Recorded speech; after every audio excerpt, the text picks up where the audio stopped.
Dewalt 840 versus Dewalt Atomic. And the winner is 100%, without a doubt in my mind, the winner is the Dewalt 840.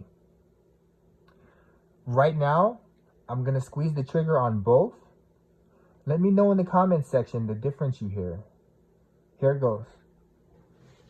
This is the 840. This is the Atomic.